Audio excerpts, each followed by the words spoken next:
തോൾ വേദന അല്ലെങ്കിൽ ഷോൾഡർ പെയിൻ സ്ഥിരമായി പലരിലും വരുന്നൊരു പ്രശ്നം ആയതിനാൽ ഇതിനെക്കുറിച്ച് ഡിസ്കസ് ചെയ്യാൻ വേണ്ടി നമ്മോടൊപ്പം doctor Sabin Viswanath, head of the department of orthopaedics and senior consultant, specialist hospital, Ernakulam. Welcome sir. തോൾ വേദനയുടെ കോമൺ കോസസ് എന്തൊക്കെയായിരിക്കും സർ? സാധാരണ നമ്മുടെ ഈ തോൾ വേദന യങ്ങർ ഏജ് ഗ്രൂപ്പിലും ഓൾഡർ ഏജ് ഗ്രൂപ്പിലും രണ്ടും പല പല കാരണങ്ങൾ കൊണ്ടുണ്ടാകാം. യങ്ങർ ഏജ് ഗ്രൂപ്പിൽ മിക്കവാറും ട്രോമ എന്തെങ്കിലും വീഴ്ച ഒക്കെ ഉണ്ടാകുന്നതാണ്. ഓൾഡർ ഏജ് ഗ്രൂപ്പിൽ തേയ്മാനം ഒക്കെ കൊണ്ടുണ്ടാകുന്നതാണ്. ചിലപ്പം നമ്മുടെ ഈ റുമറ്റോയിഡ് ആർത്രൈറ്റിസ് പോലുള്ള അസുഖം അല്ലെങ്കിൽ ഗൗട്ട് കൊണ്ടുള്ള അസുഖം കൊണ്ടും അത് വരാം. ഈ യങ്ങർ ഏജ് ഗ്രൂപ്പിൽ ട്രോമ വീഴ്ചയിലാണ് കൂടുതലും അത് കാണുന്നത്. അത് നമ്മൾ ഒരു ഷോൾഡർ ജോയിൻ്റ് എടുത്താൽ ഇതാണ് ഒരു ഷോൾഡർ ജോയിൻ്റ്. ഈ ഷോൾഡർ ജോയിൻറ്റിൻ്റെ ഇത് ഫ്രണ്ടിൽ ഇത് ക്ലാവിക്കിൾ എന്ന് പറയും. ഇവിടെ ഒരു ജോയിൻ്റ് ഉണ്ട്. ഇതാണ് നമ്മുടെ ഷോൾഡർ ജോയിൻ്റ്. ഇത് നമ്മുടെ കൈയിലെ അസ്ഥി, ഹ്യൂമറസ് എന്ന് പറയുന്ന എല്ല്. പിന്നെ ഇതിൻ്റെ പുറകിലുള്ളതാണ് തോൾപ്പലക. ഇതാണ് നമ്മുടെ ഒരു ഷോൾഡറിൻ്റെ അനാട്ടമി. ഇതിൽ വേദന വീഴ്ച കൊണ്ടുണ്ടാകുമ്പോൾ പലപ്പോഴും ഇവിടെ ഈ ഷോൾഡർ ജോയിൻ്റ്, അക്രോമിയോ ക്ലാവിക്കൽ ജോയിൻ്റ്, അവിടെ ഒരു ഇഞ്ചുറി ഉണ്ടാകാം, ക്ലാവിക്കൽ ഫ്രാക്ചർ ഉണ്ടാകാം, ഷോൾഡർ ഡിസ്ലൊക്കേഷൻ കൊണ്ടുണ്ടാകാം, അല്ലെങ്കിൽ ഈ റൊട്ടേറ്റർ കഫ് എന്ന് പറയും, ഈ തോൾ പലകയിൽ നിന്ന് 4 മസിൽ വരുന്നുണ്ട്. അതാണ് ഇവിടെ വന്നിട്ട് നമ്മുടെ കൈ ഒരു പരിധിവരെ പൊക്കുന്നത്. അപ്പോൾ ഈ ഏതെങ്കിലും ഏരിയയിൽ പെയിൻ വരുന്നതനുസരിച്ചിട്ട് അല്ലെങ്കിൽ പ്രശ്നം വരുന്നതനുസരിച്ചിട്ട് നമുക്ക് തോൾ വേദന ഉണ്ടാകാം. അപ്പോൾ ഡിസ്ലൊക്കേഷൻ എന്ന് പറയുമ്പോൾ അല്ലെങ്കിൽ ഷോൾഡർ കുഴ തെറ്റിപ്പോകുന്ന പ്രശ്നത്തെക്കുറിച്ച് അത് ആരിലാണ് സർ കോമൺ ആയി കാണുന്നതും അതിൻ്റെ ചികിത്സാ രീതികൾ എന്തൊക്കെയായിരിക്കും? ഈ ഷോൾഡർ ഡിസ്ലൊക്കേഷൻ നമ്മൾ പലപ്പോഴും ഈ കളിക്കുമ്പോൾ, അതായത് എസ്പെഷ്യലി ഈ ഷട്ടിലൊക്കെ കളിക്കുമ്പോൾ കൈ പൊക്കി സ്മാഷ് ചെയ്യാൻ നോക്കുമ്പോഴാണ് ഈ പലപ്പോഴും ഷോൾഡർ ഡിസ്ലൊക്കേഷൻ വരുന്നത്. ചിലപ്പോൾ അമ്മമാർ കുഞ്ഞിനെ തല്ലാനായിട്ട് കൈ പൊക്കുമ്പോൾ വരാം, അല്ലെങ്കിൽ നമ്മൾ എവിടെയെങ്കിലും ബസ്സിലൊക്കെ തൂങ്ങി നിന്നിട്ട് സഡൻ ബ്രേക്ക് പിടിച്ച് വലിഞ്ഞ് വരാം. ഇത് ബേസിക്കലി ഈ ഇപ്പോൾ ഞാൻ ഈ കാണിക്കുന്ന ആ മോഡലിൽ ഇത് ക്യാപ്സ്യൂളുണ്ട്. നമ്മുടെ ഈ ഷോൾഡർ ഈ എല്ല് ചെന്ന് ഇത് ഗ്ലീനോയിഡ് എന്ന് പറയുന്ന ഈ സ്കാപ്പുലയുടെ ഏരിയയിലാണത് ഇത് ലൊക്കേറ്റ് ചെയ്യുന്നത്. ഇതിൻ്റെ ചുറ്റും ഒരു ക്യാപ്സ്യൂളുണ്ട്. ഫ്രണ്ടിലും ബാക്കിലും ഒക്കെ പടർന്ന് നിൽക്കുന്ന ഒരു ക്യാപ്സ്യൂളുണ്ട്. ആ ക്യാപ്സ്യൂളിന് കീറി വന്നാലാണ് ഈ ഷോൾഡർ ഡിസ്ലൊക്കേഷൻ വരുന്നത്. അപ്പോഴത്തേക്ക് അതിങ്ങനെ താഴേക്ക് ഇളകി വന്ന് കിടക്കും. അത് ഫ്രണ്ടിലെ ക്യാപ്സ്യൂളാണെങ്കിൽ അല്ലെങ്കിൽ ബാക്കിലെ ക്യാപ്സ്യൂളാണെങ്കിലും അത് സംഭവിക്കാം. ഒരു ഫസ്റ്റ് ടൈം കുഴ തെറ്റിപ്പോകുന്ന ഒരു പേഷ്യൻറ്റ് നമ്മൾ സാധാരണ എന്താ ചെയ്യാറ്? യൂഷ്വലി ഈ ഫസ്റ്റ് ടൈം ഷോൾഡർ ഡിസ്ലൊക്കേറ്റേഴ്സ് അവർക്ക് തനിയെ പിടിച്ചിടാൻ പറ്റത്തില്ല. അത് തീർച്ചയായിട്ടും നമ്മളത് ഏറ്റവും അടുത്തുള്ള ആശുപത്രിയിൽ പോയി അവിടുത്തെ ഓർത്തോപെഡിക് സർജനെ കണ്ട് അവർ റെഡ്യൂസ് ചെയ്ത് വെക്കുന്നതാണ് ഏറ്റവും നല്ലത്. അത് പല രീതിയിലും അത് റെഡ്യൂസ് ചെയ്ത് വെക്കണം. വെച്ചാൽ അധികം ഭയങ്കര പെയിൻഫുള്ളാണിത്. അത് മാത്രമല്ല കയ്യിലേക്കുള്ള രക്തക്കുഴലും അതിൻ്റെ നരമ്പും ഇത് ഡിസ്ലൊക്കേറ്റ് ചെയ്ത് അതിൻ്റെ താഴെ അടിയിൽ കൂടെയാണ് പോകുന്നത്. അപ്പോൾ അത് വലിയുമ്പോൾ അതിൻ്റേതായ ബുദ്ധിമുട്ടുണ്ടാകും. തീർച്ചയായിട്ടും അടുത്തുള്ളൊരു ആശുപത്രിയിൽ പോയി അത് വലിച്ച് ഓർത്തോപെഡിക് സർജനെ സന്ദർശിച്ച് അത് വലിച്ച് തിരിച്ചിടേണ്ടതാണ്.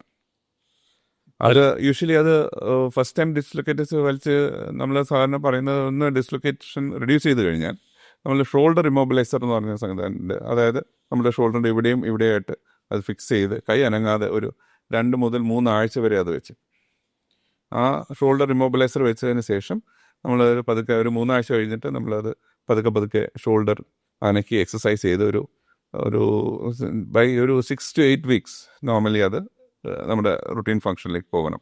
അതിൽ shoulder strengthening exercise very very important. And ഒരു തവണ ഡിസ്ലൊക്കേറ്റ് ചെയ്താൽ വീണ്ടും ഡിസ്ലൊക്കേറ്റ് ചെയ്യാം. പക്ഷേ അത് നമ്മൾ ഷോൾഡർ സ്ട്രെങ്തനിങ് എക്സസൈസ് ചെയ്യുന്നതനുസരിച്ച് ചിലപ്പോൾ ഒരു തവണ ഷോൾഡർ ഡിസ്ലൊക്കേറ്റ് ചെയ്ത് അടുത്ത ഡിസ്ലൊക്കേഷൻ ഒരു 10-20 കൊല്ലം കഴിഞ്ഞായിരിക്കും, അല്ലെങ്കിൽ അത് ഒരു മാസത്തിനുള്ളിലും വരാം. അത് ഡിപ്പെൻസ്.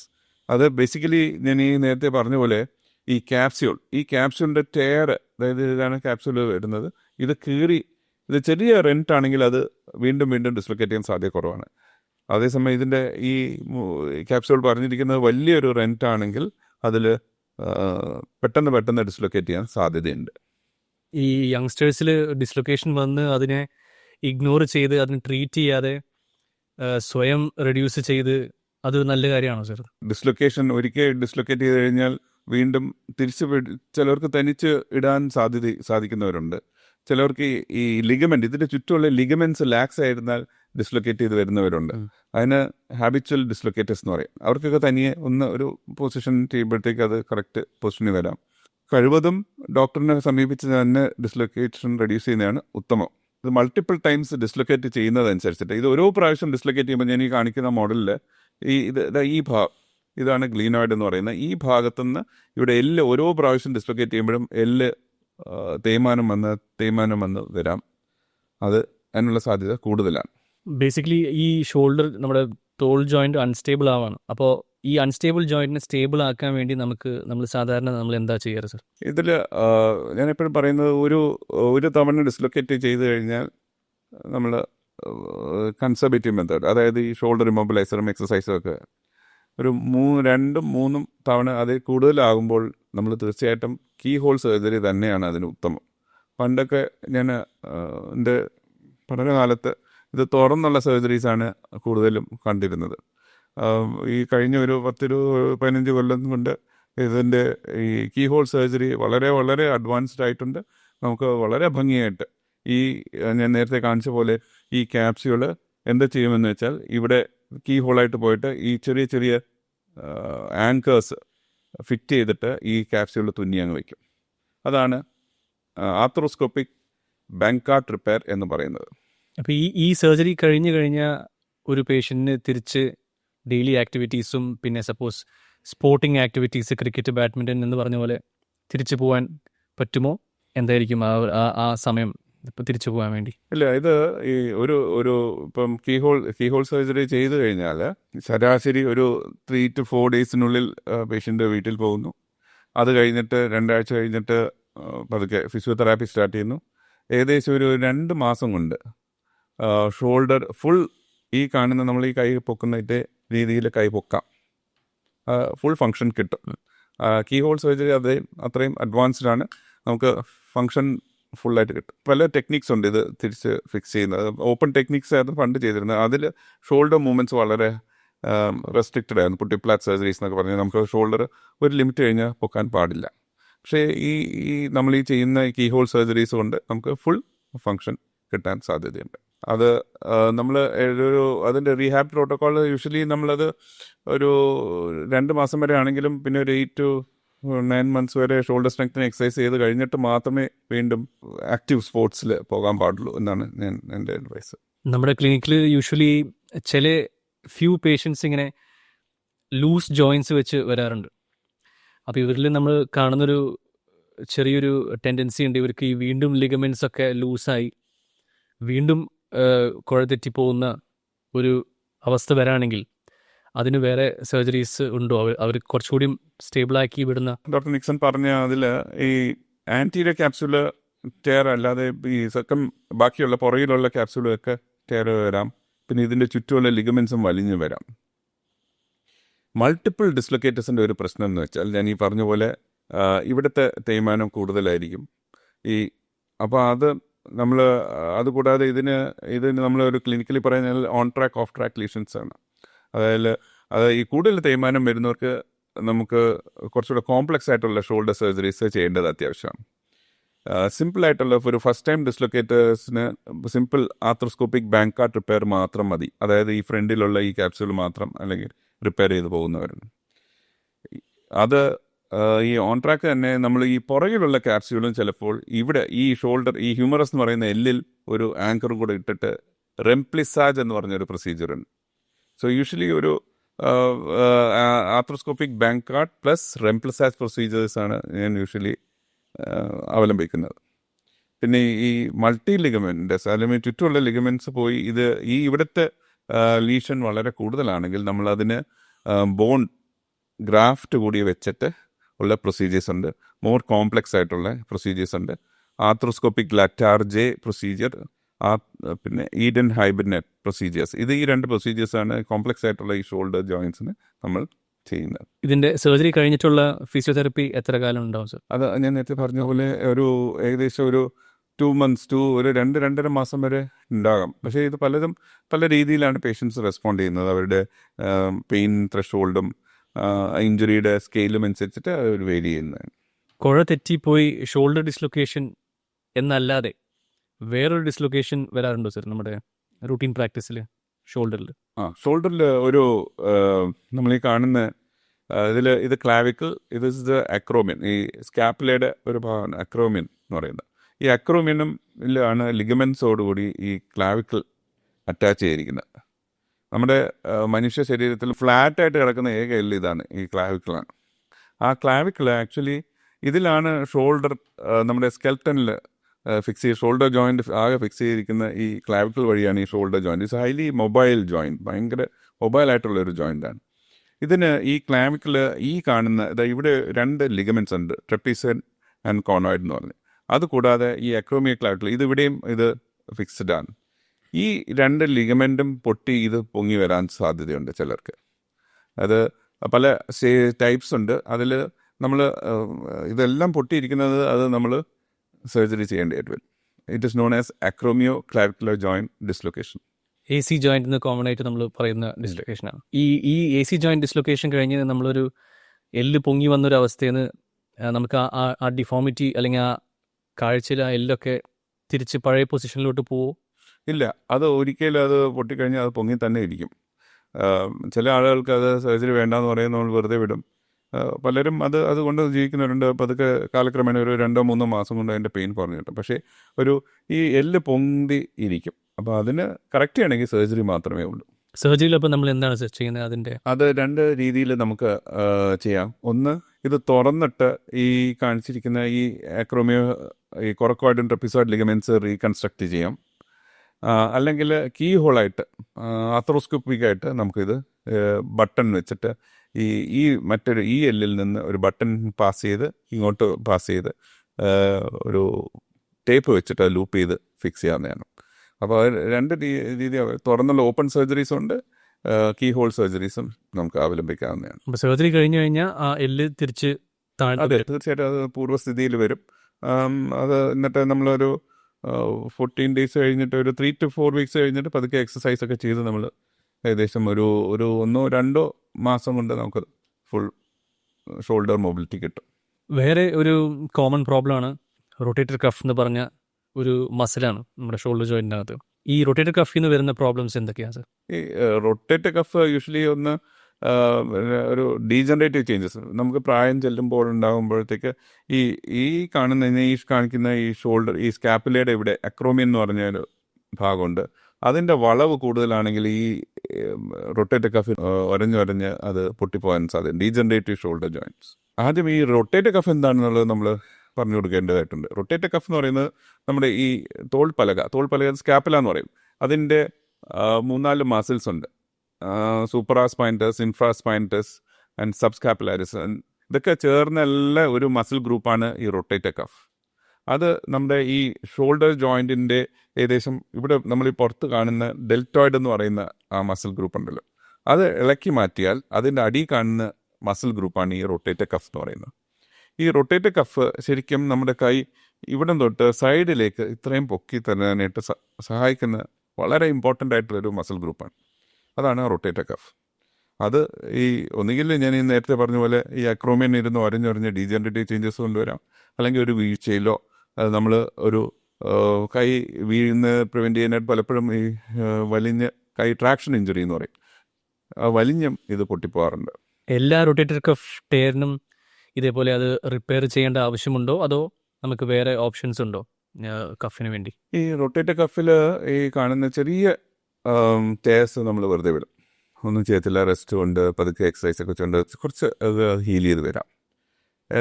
കുറച്ച് മാസം കഴിഞ്ഞും ഇത് ഹീൽ ചെയ്യാത്തവർക്ക് മാത്രമേ ഞാൻ സർജറി അഡ്വൈസ് ചെയ്യാറുള്ളൂ. അതിന് നമ്മൾ കീ ഹോൾ സർജറിയാണ് അതിലും അവലംബിക്കുന്നത്. പലരും ഇത് തുറന്ന് മിനി ഓപ്പൺ സർജറീസ് ഒക്കെ ചെയ്യാറുണ്ടെങ്കിൽ I prefer keyhole surgeries for rotator cuff also. അപ്പോൾ ഈ റൊട്ടേറ്റർ കഫ് സർജറിയിൽ എന്താണെന്ന് സർ നമ്മൾ ചെയ്യുന്നത്? സോ ബേസിക്കലി ഈ റൊട്ടേറ്റർ കഫ് ഞാൻ നേരത്തെ പറഞ്ഞ പോലെ ഈ തോൾപ്പലകയിൽ നിന്ന് വന്ന് ഇവിടെ ഇതുവഴി വന്ന് അറ്റാച്ച് ചെയ്യുന്ന ഇത് റൊട്ടേറ്റർ കഫാണ്. അത് ഒന്ന് പൊട്ടി ഉള്ളിലേക്ക് കയറിയിരിക്കും. അത് എന്താ ചെയ്യുന്നത് വെച്ചാൽ സർജറി, കീ ഹോൾ സർജറി. നമ്മൾ ഇതിൽ യൂഷ്വലി പേഷ്യൻറ്റിനെ അനസ്തീഷ്യ കൊടുത്തിട്ട് ഞാൻ അതിന് ഒരു പൊസിഷനുണ്ട്, ബീച്ച് ചെയർ പൊസിഷൻ എന്ന് പറഞ്ഞത്. അത് ഞാൻ ആ ഒരു പൊസിഷൻ ഇരുത്തിയിട്ടാണ് ഈ രോഗിനെ ഓപ്പറേറ്റ് ചെയ്യുന്നത്. ചെറിയ ചെറിയ ദ്വാരത്തിൽ കൂടി നമ്മൾ പോയിട്ട് ഫ്ലൂയിഡ് കയറ്റിയിട്ട് സ്ക്രീനിൽ കണ്ടിട്ട് കാണുന്ന ഷോൾഡർ സ്കോപ്പി സർജറിയാണ് നമ്മൾ ചെയ്യുന്നത്, ഷോൾഡർ ആർത്രോസ്കോപ്പി. അപ്പോൾ അത് നമ്മൾ ഈ റൊട്ടേറ്റ് കഫ് ചെറിയ ദ്വാരത്തിൽ കൂടി ഈ 5 മില്ലിമീറ്റർ വ്യാസം വരുന്ന ആങ്കേഴ്സ് ഇടും. ആ ആങ്കേഴ്സ് ഇട്ടിട്ട് ഇങ്ങോട്ട് വലിഞ്ഞിരിക്കുന്ന റൊട്ടേറ്റ് കഫിന് പുള്ളി ചെയ്ത് ഈ ഹ്യൂമറസ് എന്ന് പറയുന്ന എല്ലിലേക്ക് ഘടിപ്പിക്കും. അതാണ് ചെയ്യുന്നത്. ഏകദേശം ഇതാണ് റൊട്ടേറ്റ് കഫെങ്കിൽ ഇതാണ് ഹ്യൂമറസിൻ്റെ ഹെഡ് എങ്കിൽ നമ്മൾ കൈ ഇങ്ങോട്ട് വെച്ചിട്ട് ഈ കൈ വലിക്കുന്ന പോലെ ഇവിടെ ഇരിക്കുന്ന റൊട്ടേറ്റ് കഫിനെ വലിച്ച് ആങ്കേഴ്സ് വെച്ചിട്ട് വലിച്ച് പുള്ളി ചെയ്ത് തുന്നി വയ്ക്കും. ഇതാണ് rotate cuff, arthroscopic rotate cuff surgery. ഈ റിപ്പയർ കഴിഞ്ഞ് കഴിഞ്ഞാൽ സർജറി കഴിഞ്ഞ പേഷ്യൻ്റ് എങ്ങനെയായിരിക്കും റിക്കവറി അല്ലെങ്കിൽ റീഹാബ് പ്രോട്ടോകോൾ? ഞാൻ ഇതിൻ്റെ റീഹാബ് പ്രോട്ടോകോൾ പറയുന്നതിന് മുമ്പ് എനിക്ക് അതിൻ്റെ കോംപ്ലിക്കേഷൻസ് പറഞ്ഞാൽ കൊള്ളാം. സോ ബേസിക്കലി ഈ സർജറി എന്ന് പറയുന്നത് നമ്മൾ ഈ ആങ്കേഴ്സ് ഇട്ട് ഫിക്സ് ചെയ്യും. ഇതിൽ ഈ ആങ്കേഴ്സ് ഇപ്പോൾ ഈ പലപ്പോഴും ഇത് പ്രായം ചെന്നവർക്കായിരിക്കും ഇത് കുറച്ച് ഈ റൊട്ടേറ്റ് കഫ് ഇഞ്ചറി വരുന്നത്. നമ്മൾ ഈ ആങ്കേഴ്സ് ഫിക്സ് ചെയ്യുന്ന ആയിട്ട് അത് ലൂസായി വരാൻ സാധ്യതയുണ്ട്. സാധാരണ 1, 2, 3 ആങ്കേഴ്സ് ഫിക്സ് ചെയ്തിട്ടാണ് ഈ റൊട്ടേറ്റ് കഫ് ഫിക്സ് ചെയ്യുന്നത്. കട്ടിക്കുറവുണ്ടെങ്കിൽ ഈ ആങ്കേഴ്സ് ഇതോടുകൂടി ഇത് ലൂസായി വരാം. സാധാരണ സിംഗിൾ റോഡ് ടെക്നിക്കാണ് അവലംബിക്കുന്നത്. പലപ്പോഴും ഇത് ലൂസാണെന്ന് എനിക്ക് ആ സമയത്ത് തോന്നുകയാണെങ്കിൽ ഞാൻ ഡബിൾ റോഡ് ടെക്നിക്ക്, അതായത് വേറൊരു ടൈപ്പ് ഓഫ് ആങ്കേഴ്സും കൂടെ ഫിക്സ് ചെയ്ത് കുറേ കൂടെ സ്ട്രോങ് ആക്കുന്നത് പല ടെക്നിക്സ് ഉണ്ട്. അതിൽ ഡബിൾ റോഡ് ടെക്നിക്കും ഉപയോഗിക്കാറുണ്ട്. ഇതൊക്കെയാണെങ്കിലും ഏത് സർജറി ചെയ്താലും ഇൻഫെക്ഷൻ വരാം. നമ്മൾ അതിന് വേണ്ടിയാണ് ആൻറ്റിബയോട്ടിക് തരുന്നത്. പിന്നെ ഈ ആങ്കേഴ്സ് ലൂസനിങ് വരാം. പിന്നെ ഇതെല്ലാം ഭംഗിയായിട്ട് ചെയ്തിരുന്നാൽ പോലും ഈ കാണുന്ന റൊട്ടേറ്റ് കഫിന് എന്തെങ്കിലും അതിൻ്റെ ഡീജനറേറ്റീവ് ചേഞ്ചസ് ഉണ്ടെങ്കിൽ അത് നമ്മൾ ഫിക്സ് ചെയ്യുന്നത് കറക്റ്റ് ആയിരിക്കും, അതിൻ്റെ ഇപ്പുറത്തുനിന്ന് സെക്കൻഡറി ടയറൊക്കെ വരാം. പിന്നെ പലപ്പോഴും it's a very rare complication where ഈ ഷോൾഡറിലേക്ക് ഫ്ലൂയിഡ് കയറ്റിയിട്ടാണ് നമ്മൾ സർജറി ചെയ്യുന്നത്. ഈ ഫ്ലൂയിഡ് അനസ്തീഷ്യയിൽ നിന്ന് ഔട്ടാവുന്ന സമയത്ത് പേഷ്യന് ഒരു നെഗറ്റീവ് പൾമണറി വെഡ്സ് പ്രഷർ വരുമ്പോഴത്തേക്ക് അത് നെഗറ്റീവ് പ്രഷർ എഫക്റ്റ് ഉണ്ട്. മൈക്രോസെല്ലർ ലെവലിൽ ഈ ഫ്ലൂയിഡ് ആ ഷോൾഡർ ക്യാപ്സുലിൻ്റെ അകത്തുനിന്ന് ലങ്സിലേക്ക് അബ്സോർബ് ചെയ്ത് പോകും. അങ്ങനെ അക്യൂട്ട് റെസ്പിറേറ്ററി ഡിസ്ട്രസ് സിൻഡ്രോം വരാൻ സാധ്യതയുണ്ട്. അത് വളരെ വളരെ കുറവാണ്. അതങ്ങനെ വന്നു കഴിഞ്ഞാൽ പേടിക്കേണ്ടതൊന്നുമില്ല. അസിസ്റ്റഡ് വെന്റിലേഷൻ കൊടുക്കും. ഒരു 24 to 48 hours ഇതെല്ലാം ലങ്സിൽ നിന്ന് അബ്സോർബ് ചെയ്ത് പോകും. പേഷ്യൻ്റ് എന്നിട്ട് തിരിച്ച് ഫുൾ ഡെയിലി ആക്ടിവിറ്റീസും ചെയ്തു വേണം. അത് പേടിക്കേണ്ട. പക്ഷേ ഇതൊക്കെയാണ് അതിൻ്റെ ഷോൾഡർ സ്കോപ്പ് ചെയ്യുമ്പോഴുള്ള കോംപ്ലിക്കേഷൻസ്, യൂഷ്വൽ കോംപ്ലിക്കേഷൻസ്. നമ്മൾ ഈ റൊട്ടേറ്റർ കഫ് ടയർ വെറുതെ വിട്ട് കഴിഞ്ഞാൽ, ഒരു പേഷ്യൻ്റ് ട്രീറ്റ്മെൻറ്റ് എടുക്കാതെ വിട്ട് കഴിഞ്ഞാൽ എന്തായിരിക്കും സംഭവിക്കുക? പേഷ്യൻറ്റിനെ ട്രീറ്റ് ചെയ്യാതെ വിട്ടാൽ പേഷ്യൻ്റ് ആ കൈ പൊക്കാനുള്ള ആ ഒരു ഫങ്ഷണാലിറ്റി കിട്ടാൻ സാധ്യത കുറവാണ്. പിന്നെ ഭാവിയിൽ തേയ്മാനം വരാൻ സാധ്യതയുണ്ട്. ഈ റൊട്ടേറ്റർ കഫ് ഇല്ലാത്തത് കൊണ്ട് ഈ മുകളിൽ ചെന്ന് ഈ എല്ലിൻ്റെ അവിടെ ചെന്നിട്ട് ഹ്യൂമറസ് എന്ന് പറയുന്ന എല്ല് ഒരഞ്ഞ് ഭാവിയിൽ ഈ ഹ്യൂമറൽ ഹെഡ് തേയ്മാനം വരാൻ സാധ്യതയുണ്ട്, പെയിൻ കൂടാൻ സാധ്യതയുണ്ട്. അപ്പോൾ അതുകൊണ്ടാണ് നമ്മൾ ഈ റൊട്ടേറ്റർ കഫ് റിപ്പയർ ചെയ്യണമെന്ന് പറയുന്നത്. അപ്പോൾ റിപ്പയർ കഴിഞ്ഞ് കഴിഞ്ഞാൽ ഈ പേഷ്യൻ്റ് തോള് വീണ്ടും മുമ്പത്തെ പോലെ ഫുള്ളായിട്ട് പൊങ്ങി വരാൻ ഉള്ള ഇതൊക്കെ തിരിച്ചു വരും. തീർച്ചയായിട്ടും. ഈ ഷോൾഡർ റീഹാബിലിറ്റേഷൻ ഇതിനെക്കുറിച്ച് പറയുകയാണെങ്കിൽ ആ റൊട്ടേറ്റർ കഫ് റീഹാബിലിറ്റേഷൻ എന്ന് പറഞ്ഞാൽ ഞാനൊരു 3 weeks അബ്ഡക്ഷൻ ബേസ് വരും. ഓപ്പറേഷൻ കഴിഞ്ഞാൽ 14ാമത്തെ ദിവസമാണ് സാറിന് ഞാൻ സൂച്ചർ റിമൂവൽ ചെയ്യുന്നത്. അത് കഴിഞ്ഞിട്ട് ഒരാഴ്ചയും കൂടെ കഴിഞ്ഞിട്ടാണ് ഈ റൊട്ടേറ്റർ കഫ് പേഷ്യൻസിന് ഈ അബ്ഡക്ഷൻ ബ്രേസ് മാറ്റി ഫിസിയോതെറാപ്പി സ്റ്റാർട്ട് ചെയ്യുന്നത്. എല്ലാ 2 ആഴ്ചയും വന്ന് ഫിസിയോതെറാപ്പി പഠിച്ച് വീട്ടിൽ പോയിരുന്ന് ചെയ്യണം. ഏകദേശം ഒരു 2-2.5 മാസം കൊണ്ട് ഫുൾ ഫങ്ഷൻ നമുക്ക് കിട്ടും. ഇതിൽ shoulder strengthening exercise is very important. അത് ചെയ്യാതിരുന്നാൽ അതിൻ്റെ ഫങ്ഷണാലിറ്റി കുറയുകയും ചെയ്യും. അപ്പോൾ ഈ കഫ് റിപ്പയർ ചെയ്യാൻ അല്ലെങ്കിൽ നമ്മുടെ എല്ലിലോട്ട് അറ്റാച്ച് ചെയ്യാൻ യൂസ് ചെയ്യുന്ന എന്താണ് നമ്മൾ ആക്ച്വലി യൂസ് ചെയ്യുന്നത്? ഈ അതൊരു മെറ്റലാണോ അതോ എന്തായിരിക്കും അതിൻ്റെ? അല്ല, അത് ഒരു പല തരം മെറ്റീരിയൽസ് ഉണ്ട്. ഒന്ന് ടൈറ്റാനിയം ഉണ്ട്. എൻ്റെ പ്രാക്ടീസിൽ ഏകദേശം ഒരു 75% ഈ ടൈറ്റാനിയം ആങ്കേഴ്സാണ് പേഷ്യൻസ്. അത് കോസ്റ്റ് കുറേ കൂടെ കുറവാണ് ടൈറ്റാനിയം ആങ്കേഴ്സ്. അത് MRI കമ്പാറ്റബിൾ ആണ്. പിന്നെ ഉള്ളത് പീക്ക് മെറ്റീരിയലാണ്. അതിൽ കമ്പോസിറ്റ് മെറ്റീരിയൽസ് ഉണ്ട്. പിന്നെ ഓൾ സൂച്ചർ ആങ്കേഴ്സും ഉണ്ട്. ഈ ടൈറ്റാനിയം മാത്രമേ നമ്മൾ എക്സ്റേയിൽ കാണുള്ളൂ. ബാക്കി രണ്ടും ഒന്നും എക്സ്റേയിൽ കാണത്തില്ല, പീക്ക് മെറ്റീരിയൽസും ഒക്കെ. അതിൻ്റെ ഷാഡോ മാത്രമേ കാണാറുള്ളൂ. പല സമയത്തും ഈ റൊട്ടേറ്റർ കഫ് നമ്മൾ പേഷ്യൻസ് വരുന്നത് വളരെ ഡിലേഡ് ആയിട്ടാണ്. അപ്പോൾ ഡിലേഡ് ആയിട്ട് വരുന്നവർക്ക് ആ മസിൽ വീക്ക്നെസ് ഉണ്ടാവും.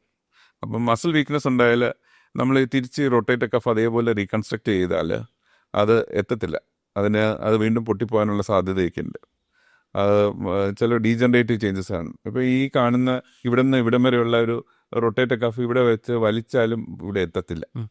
സോ അങ്ങനെയുള്ളവർക്ക് നമ്മൾ വേറെ നമ്മളെ ഫേഷ്യൽ ആറ്റയോ വേറെ ഈ സിന്തറ്റിക് മെറ്റീരിയൽസൊക്കെ അവൈലബിൾ ആണ്.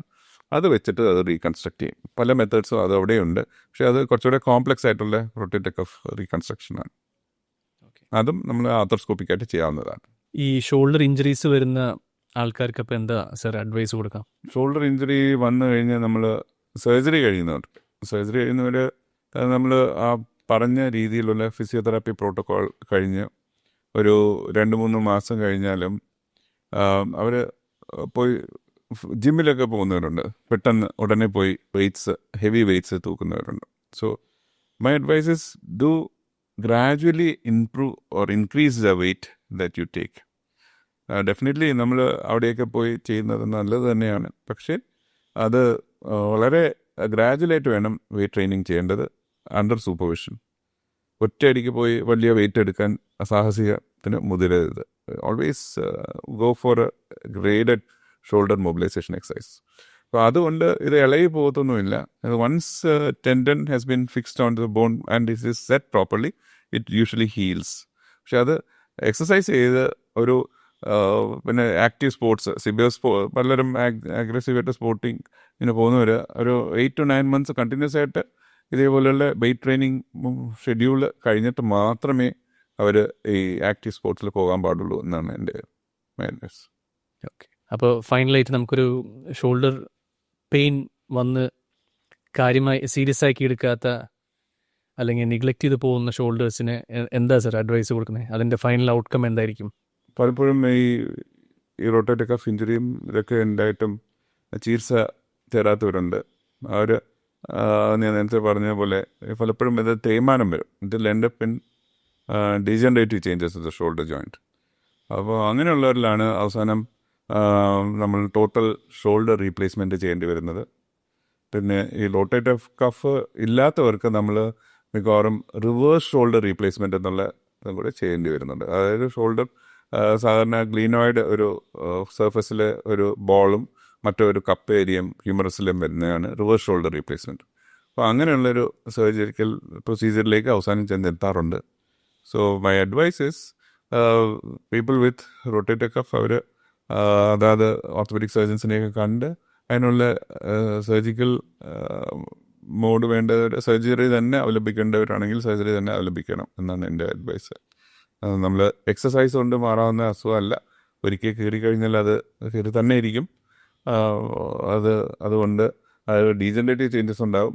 തീർച്ചയായിട്ടും സർജറി ചെയ്യേണ്ടവർ സർജറി തന്നെ ചെയ്യണം. So thank you sir for the detailed information. നമ്മൾ ഷോൾഡർ സർജറിയെക്കുറിച്ച് പഠിച്ചു കഴിഞ്ഞു, ഷോൾഡറിൻ്റെ പല ചികിത്സാ രീതികളും പഠിച്ചു കഴിഞ്ഞു. Thank you sir.